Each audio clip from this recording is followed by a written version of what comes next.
Good day, everyone. Welcome to Black Logic. Trump pressures China and India to halt Russian oil imports, proposing massive tariffs amid rising geopolitical tensions.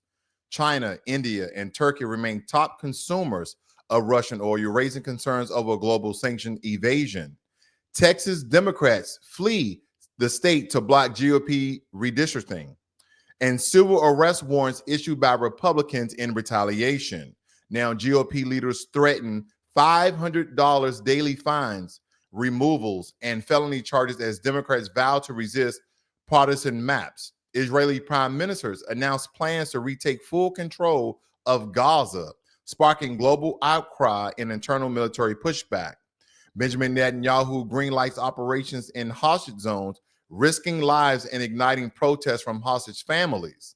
Tensions flare as IDF chief resists full Gaza plan, and Netanyahu threatens dismissal, deepening Israeli divide.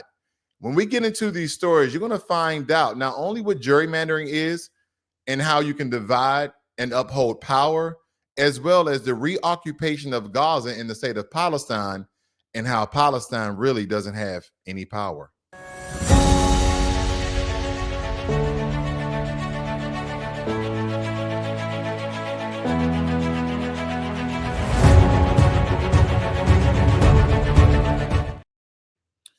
So, when we speak in the regards of Palestine in the region, we're going to definitely break that down for you guys this morning as well as this evening, because I think that this story here um, has a lot of weight to it. But first, I do want to look at as it pertains to Russia, India, Turkey, and China, and the purchasing of Russian oil. And the reason why this is important is because President Trump has put sanctions on Russia, and he's really informing and encouraging, and in some regards, threatening these particular countries not to buy Russian oil, because Trump has raised tariffs up to 100%, even proposed secondary sanctions of 500% aimed at countries importing Russian oil to pressure Putin towards a ceasefire with Ukraine. And China remains the largest buyer. They're buying $133 billion worth of oil, followed by Turkey as well as India.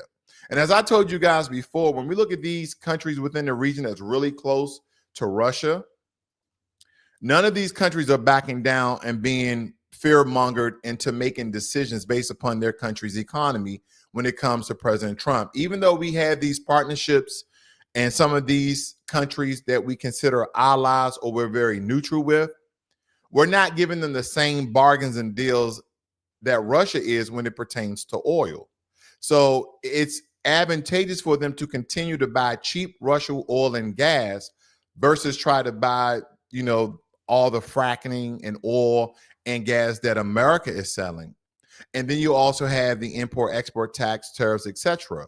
So again, what is the incentives of this buying oil from whether it be the Middle East and or America versus Russia, especially as it pertains to India and China? They're very close to Russia in that particular region, again, including Turkey.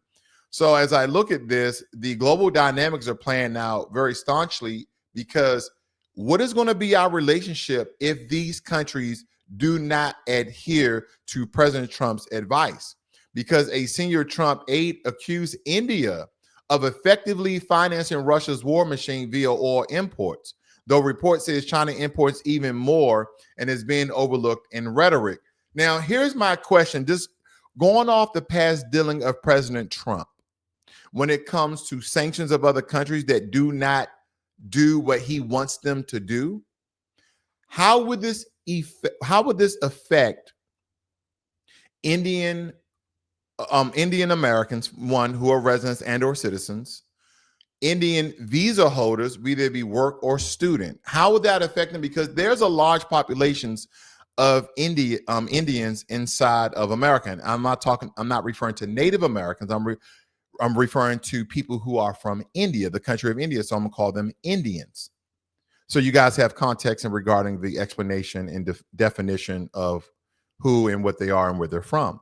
How is this going to affect those people who are from India, because again, Indians in America are the largest group, are the richest group in America, next to Chinese and Japanese and Asians all together. Now, when it comes to economics, Asians as a whole make more per capita than white, blacks, and Hispanics. So, will President Trump use the people of India as leverage and pressure and put sanctions and or restrictions or revoke residencies in order for India to bend the knee to the sanctions that President Trump has put on Russia? I know I said a lot there, but nonetheless, I just want you guys to think about that, because I think it's utterly important that we definitely understand the dynamics of this. Okay. We really need to understand the dynamics of that particular story, because this can go really wrong really fast.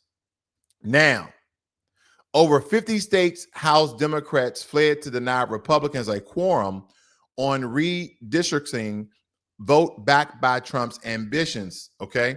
Now, in response to the GOP legislators issued civil arrest warrants enforceably only within Texas borders. And most Democrats are now in blue states outside law enforcement reach. They didn't want to go to red states because the red states would have enforced the warrants and capture these Democrats and then send them back to Texas. Now, in this particular standoff raises questions. Will Republicans pursue removal from office or felony charges? And legal experts doubt enforceability when it comes to this, because Democrats, they vow to continue their fight for voter rights in Central Texas. And this is the basic definition, okay, of gerrymandering. And this will kind of give you more context. Gerrymandering is a political art of redrawing voter districts to benefit one party while undermining the power of another. And think of it as slicing a pizza in a way that ensures you always control the biggest pieces, even if fewer people voted for you. And as we look at how this works, and we're just going to break this down even more so for you guys, and you don't really have to comb through this. I'll do all the heavy lifting for you guys, because this is not as difficult as this is not as difficult as how they make it seems, okay? Because the way this works is that the ruling party, who's a GOP, manipulates district lines. They manipulate them, okay? They manipulate these lines to pack opposition voters into a few districts or crack them across many districts, diluting their voting power. And the impact here is that this skews representation, allowing one party to dominate legislators without earning a proportional share of votes.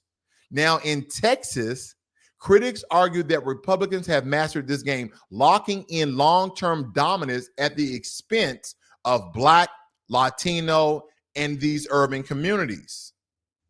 That's how that is the reason why we are here today, the way how they are manipulating this. And again, this whole cracking method and the way they pack it. Okay. And I'm just showing you here on your screen. I'll blow this up for you guys, because I really want to break this down for we can all understand. Because when it comes to politics, in some regards, don't forget, when it comes to politics, majority of politicians, a lot of senators, a lot of Congress people, they are lawyers.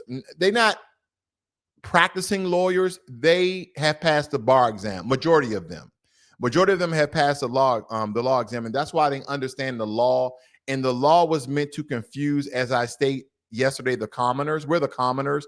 A lot of us, we didn't go to law school. We didn't pass the bar exam. We only know what you show us. And again, if no one's is really breaking this down to a level where it's feasible and that we can regurgitate this knowledge. So again, if someone to ask us, we can actually explain it to it, then more times than not, it's going to be more confusing than what it is. So that's my aim here today. Because as we look at this, why did the Democrats flee Texas? Why did they flee?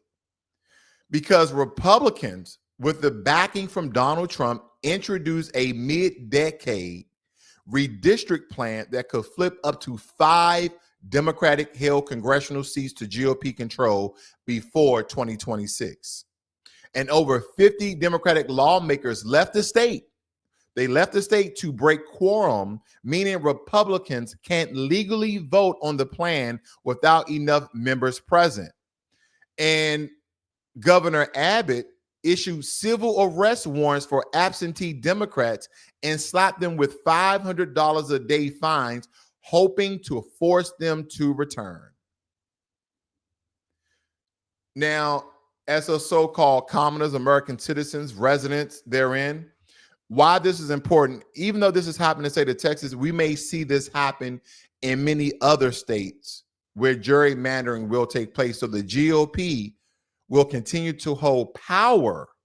So this is a power struggle. And more times than not, whether it be a red state or blue state, you still have Democrats and you still have Republicans in these opposition states. But the more seats that one party has over another, and they stay permanent, that particular political party will always have more power than the other party, meaning more votes when passing certain legislation that the other party, whether it be the Democrats or Republicans, don't have enough votes to overturn or to keep it at a standstill. So again, when I tell you this is a power struggle on the highest level, that is because that's what this is. And Governor Abbott is trying to incarcerate, lock up, detain a lot of these Democrats who fled the state. Now, as I stated, that this is what they're trying to impose as a permanent GOP stronghold. If passed, the new map would entrench Republican power in the state of Texas for a decade, undermining competitive elections. And when we look at the suppression of what they're stating the minority vote, when it comes as it pertains to Black and Latino voting strength, it will be diluted, weakening their political representation. Now, 5 flip seats could make or break Democratic chances of regaining control of the U.S. House in 2026. So it's not as if that the Republicans want to retain power as they already have, because they're the majority in the Senate, they're the majority in the House, and they also have the presidency. This is the way for the Democrats in some regards to maintain their power so they can regain the House in the 2026 midterms. So again, this is utterly important when it comes to the power struggle of both political parties. Now, as they try to redistrict in order to vote, this stalls until session ends on August 19th of 2025. So they may try to hold out until that date. And Republicans may try special sessions or sue in court, but without quorum, no immediate passage. And Democrats face massive fines and possible removal from office, risking their careers for democracy, so to speak. Now, what if the Democrats return? The Republicans pass the map almost immediately. The GOP cements control for years, and minority districts are splintered. And federal court battles could challenge the map, but it may be too late for the 2026 elections. And a lot of you may be asking, why does this matter? Which is an important answer. An important question, no less. Why does this matter? As I comb through the details here, this isn't just a Texas fight when we look at this. It's a national democracy battle, as they're stating, because if Republicans succeed, it sets precedents for mid-decade, the redistricting over these certain enclaves within Texas, but it also can spread nationwide and infuse takeovers of certain districts that were democratically led or GOP led. And Democrats are betting their political lives to stop what they call electoral theft, gerrymandering, electoral theft. The outcome would define whether voters pick their politicians or politicians pick their voters. And this is what this is about. In some regards, I understand what the Democrats are doing. And again, just as a disclaimer, if you're new to Black Logic, please hit the subscribe button as well as a notification bell so you know every time I release a video and or go live. I understand what the Democrats are doing because this is a power struggle, but that means that for decades to come, the GOP in those districts will utterly have all the power and say so as it pertains to legislation, laws, policies, etc. And they're trying to stop this, and I totally understand. But is this the right way to go? Should they hold off until August 19th in order to do this? As I comb through the details and what may happen, it's a larger play at hand, because if they do come back, this will pass immediately and the Democrats will lose 5 seats and automatically will give the GOP, the Republicans, majority of the vote in Texas for a very long time. So that means that any legislation democratically led will never have a chance unless they have some bipartisanship heavy on the Republican side. And we know when the Democrats try to pass legislation, whether it be on a state or federal level, and vice versa, we understand that they still need anywhere from 1 to 5 votes from the opposing party. And sometimes that does happen because you may have some Republicans that agree with some liberal laws, that they understand this will affect people in a positive manner, and then vice versa. But if this happens, there's no chance in hell that the Democrats will ever hold any power, especially in those neighboring and especially in Texas. And believe me, look at this as the blueprint going forward for what the Republicans may do in red states and what Democrats may act and leave the state until that date and come back and face civil arrest as well as fines. And no other than Jasmine Crockett, she was also stating that she has enough money to cover these fines. I just want to point that out. I don't know how much money she has, ladies and gentlemen. But again, she's playing with fire. I mean, me personally, I wouldn't do that. There's other way to handle this. And again, we're at a standstill. We're at a standstill this morning when it comes to this. But nonetheless, I think this is important to follow, because this redistrict plan crafted to shift 5 congressional seats towards the GOP could have long-term impacts. And again, this is all ahead of the 2026 midterms. And Democrats argue that the maps, they argue that the maps dilute the Black and Latino votes in those areas. But nonetheless, Governor Greg Abbott have imposed civil fines of $500 a day and threats of removal from office. And they're saying that this, they can't do that. But now they're doing fundraising to pay bills that are on the table from the GOP leadership. So I wonder how long will this continue? Will this last until August 19th or not? Will the Democrats hold out? I'm waiting to see. I don't have a dog in the fight, but I still think it's interesting because this could, again, be the blueprint. This could be the plan moving forward for other red states so the GOP can continue to control their states and the presidency when Donald Trump time is up. Nonetheless, this is how things are going when it comes to the redistricting of these areas and how they plan to do so. It states here that the State House is currently scheduled to meet at 2 p.m. if it doesn't appear that the House will have enough lawmakers present to reach the 2/3 attendance needed for quorum. So this is what they're doing. In order for this to happen, they need 2/3 of attendance. And so out of the 62 Democrats that hold seats in Texas, 50 of them fled to other blue states, other liberal and democratic states.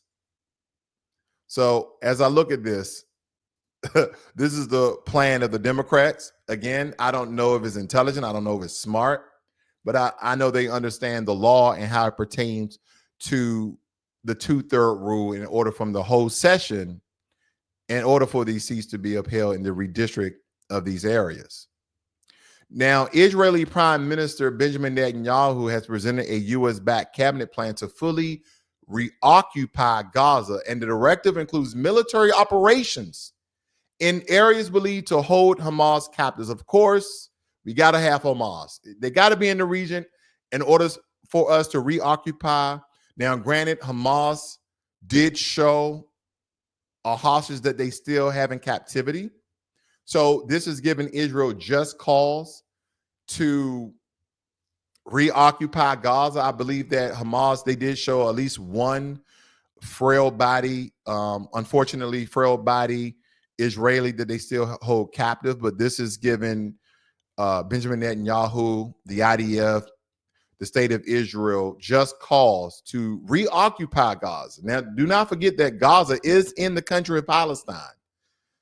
So I don't know what the Palestine government, I don't even know if they have a military, but we're going to break it down for you guys, because the IDF chief of staff has reported opposing this, prompting that Benjamin Netanyahu allegedly demand resignation if he can't deliver compliance. The IDF, the Israeli Defense Force, the chief of staff says that he opposed reoccupying Gaza. And Benjamin Netanyahu, in some regards, sounds like President Trump. If you don't do it, then you will resign. You will get fired. And you have former security figures, humanitarian groups, hostage families warned that the move could backfire and endanger hostages and isolate Israel further on the world stage. If you try to go in guns blazing to reoccupy Gaza, they're stating that the people who are still held in captivity by Hamas, that their lives would be further threatened, and that Hamas just may just, in some regards, chop off their heads, eliminate them because of this. Now, this is one of the reasons why we have this terrorist group, Hamas, in the region, because some critics are stating, and some reports are stating, it's because of the occupying of Gaza and other areas in Palestine. That doesn't give Hamas just cause to harm innocent people, but then Hamas will state that Israel has harmed innocent Palestinians and they are the freedom fighters. Yeah, this can really get dark, family. This can really get dark really quickly.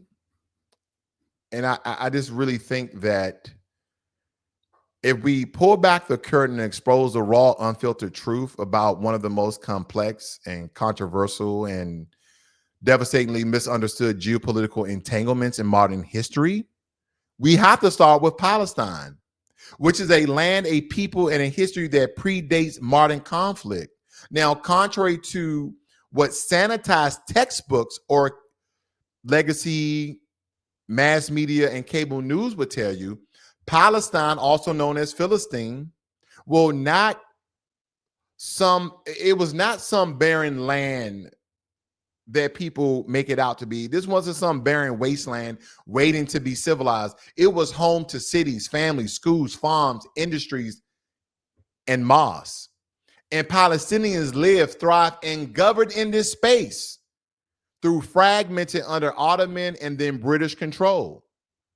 And that the modern state of Palestine as a political entity was declared in 1988 by the Palestinian Liberation Organization, claiming the West Bank, Gaza, and East Jerusalem as its sovereign territory.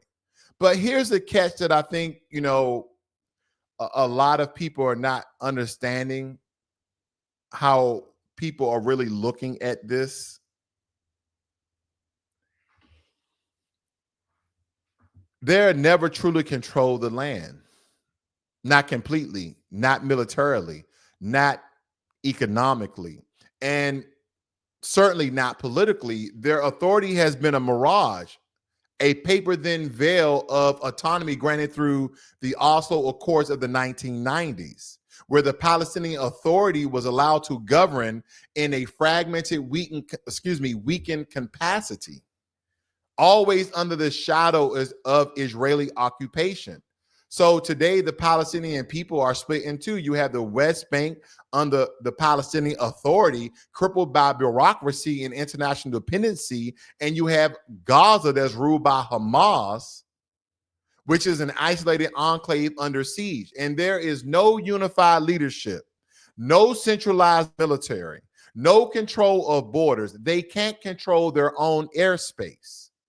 They don't even have their own currency. They are in state, in that particular era, they are a state in name only, politically, in some regards, neutered, economically, strangled, and militarily occupied.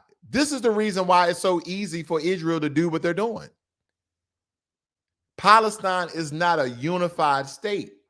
You have the West Bank by the Palestinian Authority, and you have Gaza by a terrorist group, Hamas, as what the so-called Westerners label them as. And now when you enter Israel, a state that was constructed and born in 1948 from the United Nations partition plan, like, you know what?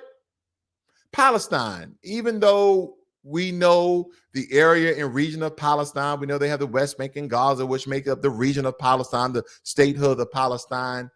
We're going to do a partition plan, which was originally designed to split mandatory Palestine into Jewish and Arab states. Like, you know what? Within this area of Palestine, we're going to make this a Jewish state, Israel, and then you guys can kind of have the rest when it comes to you guys being Arabic and etc. That's what they did. The United Nations decided. Whoever was representing Palestine, maybe they wasn't at the table. Again, government and organization is everything. Unification and organization is everything. And I think that's where Palestine failed at. They had no unifying body. They never created a country military to even to stand in the way. But when Arab states rejected the plan, sensing injustice and a lack of equity, because again, a lot of these Arab states are like, no, we don't agree to that. A war erupted from this, ladies and gentlemen. And Israel didn't just survive, it expanded. It gained more land than the plan allocated. It displaced over 700,000 Palestinians in an event known as Nabuk or Nakba. I don't know how to pronounce this, Nakba. And this is how they expanded the state of Israel, by doing so, again, by war. And this is how land has always been gained, by war. But again, I always ask myself this question. If a lot of the Arab states within the region were against this, then why in the heck didn't they step in and form a unified Arab state military to oppose this Israeli takeover of that particular region? You know why. I know why. Not only because of the United Nations, because of the powerful Western countries that have been backing Israel, especially the one and only United States of America.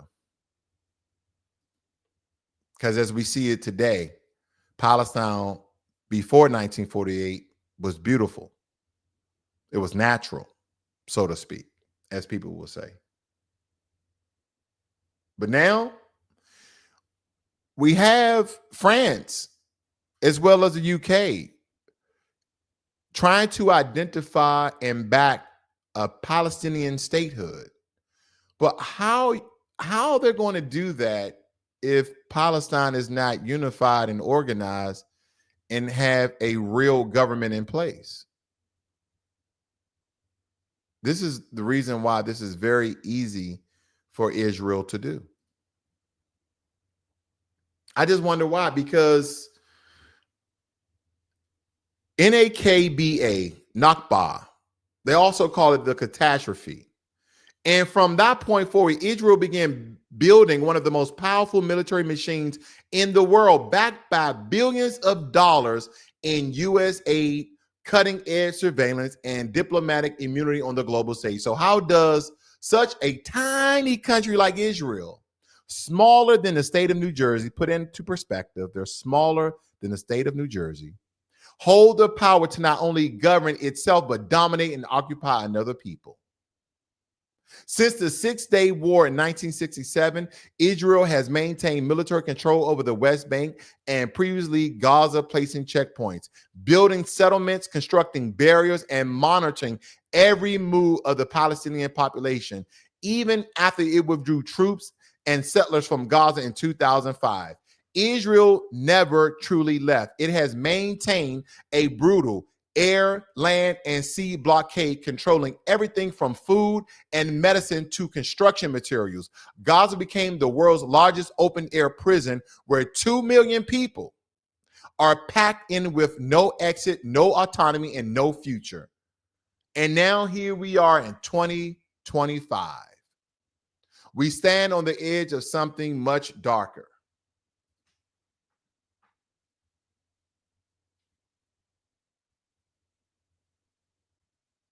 This is darker than we could ever imagine, ladies and gentlemen.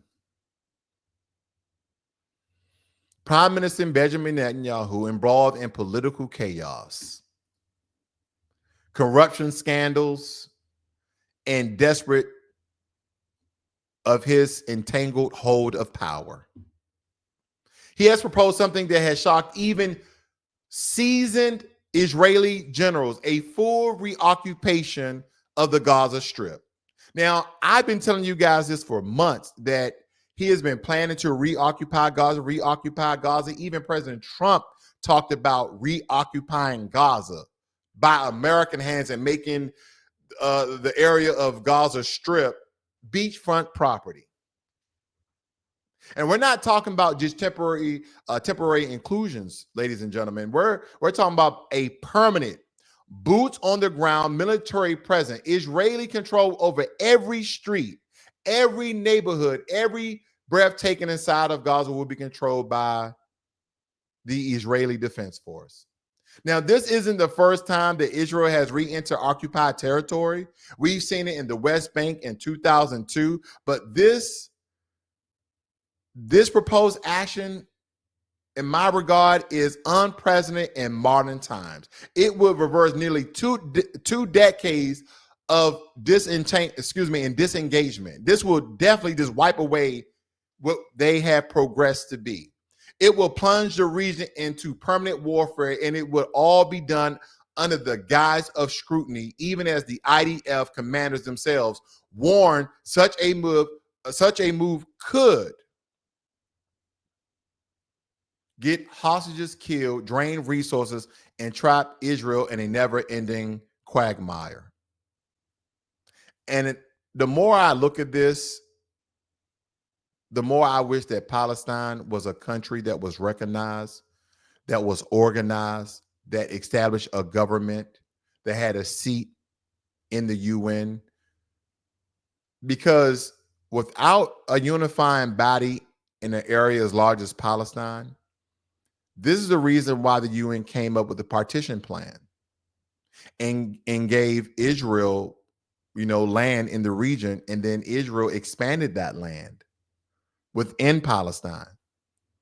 Because you're not organized, you're not together. And I'm not blaming Palestine for all the atrocities that the IDF, by the way of this terrorist act of Hamas, have done, and how many of hundreds, if not thousands of people have been harmed and killed, and the starvation that we're now seeing, not only as it pertains to children, but also to the Palestinian people.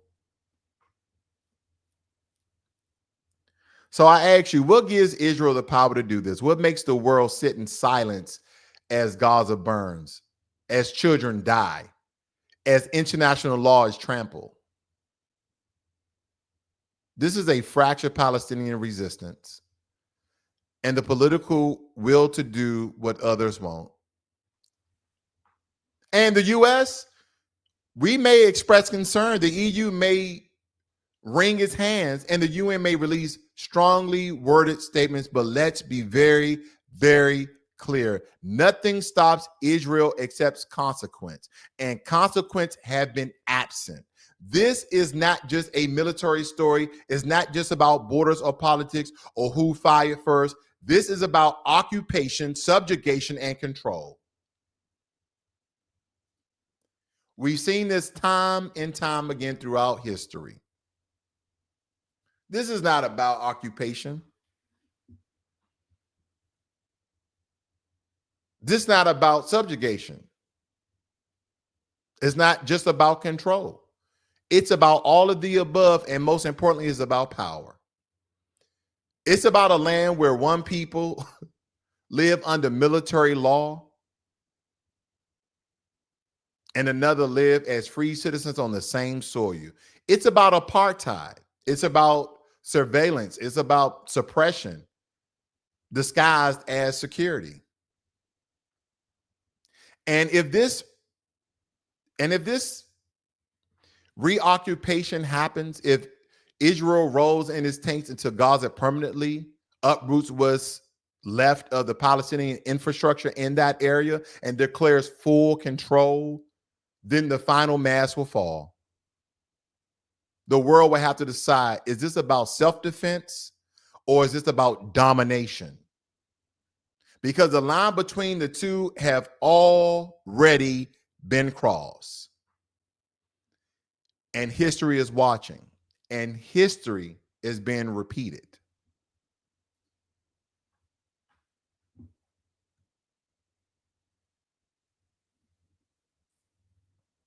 I really think that the only thing that the UK and France can do, as they say that they will recognize the Palestinian statehood, is that they're going to have to do something that colonizing countries have never done before. Well, in some aspects, colonizing countries have done this, but they're going to have to do it in a way that benefits the people of Palestine. Meaning that not just picking people to be part of the political class in Palestine that will do business with Western powers, but pick political officials in Palestine and form a formal government that can be recognized, but true Palestinians that will not only start to build a military force and security and govern social economic so that people can start to work and have a sense of life within the region. They're going to have to pick really intelligent, smart, loving people, which colonizers really never do. And I'm not stating that in these regards that France and the UK are colonized. I'm just going based upon their history, not their current state. And in some regards, you can still call them colonizing countries because, again, you still have France, you still have military security forces in Africa that are occupying militarily resources in Africa, but a lot of African countries are standing up and pushing back. So France is fleeing Africa because they don't want war, because how would that look on the world stage? But as I look at the history of Palestine, the history of Israel, the partition plan that the UN imposed and gave land to Israel, that is because Palestine has never been officially a country, officially a state. Because the one thing that every country is recognized by, in order for you to be a country, you have to have some sort of national security force and or military. You don't have to have an Air Force, you don't have to have a Navy, you don't have to have a Coast Guard, but you need an army. You at least need ground troops. And Palestine really doesn't have that. Their strongest military force, unfortunately, is Hamas, which have done terroristic acts against innocent people in the state of Israel, which is kind of given, initially, it gave Israel the just cause to invade the Gaza Strip. But now we have, 40, 50,000 people have perished. Innocent people have perished because of this. So if I dive deeper into the story, ladies and gentlemen, let me tell you, in order for the UK and France to really step in, which will be opposing President Trump, he's totally against recognizing Palestine as a statehood, even though there's people who call themselves Palestinians. And I don't mean onesies and twosies or hundreds or 1,000. We're talking about millions of people recognize themselves as Palestinians. Guess who else needs to step in? Qatar, Kuwait, Saudi Arabia, Abu Dhabi, Dubai, all of these powerful, rich Middle Eastern states need to help Palestine form a government and the military in order to stop this reoccupation. Because I can tell you this, Western powers, we don't want to go to war with the Middle East as a unified body. We don't want to do that. It'd be all out war. That would be what we keep leaning towards. We thinking that the next World War III is going to be between Russia and China and all these other countries. No, the way this is turning out, folks, it won't be this against Iran, Russia, India. I've also thought about Iran getting into bed with Palestine. Then that would be a full-fledged war. So Iran needs to stay exactly where Iran is, as well as Iraq, because of our history of war. But when it comes to countries we've been very neutral with, Jordan, Qatar, Kuwait, Saudi Arabia, Dubai, all these very rich, powerful countries that has influential worldwide influence, they definitely need to step in cooperation with the UK and France for the best possible outcome for the people in Palestine. I don't see no other way, ladies and gentlemen, because if they don't step in and apply pressure and start to negotiate, there will be no more Palestine, but there'll always be an Israel, and it will become very, very large. And unfortunately, for a very long time, the United States of America had been supporting this in one way or another.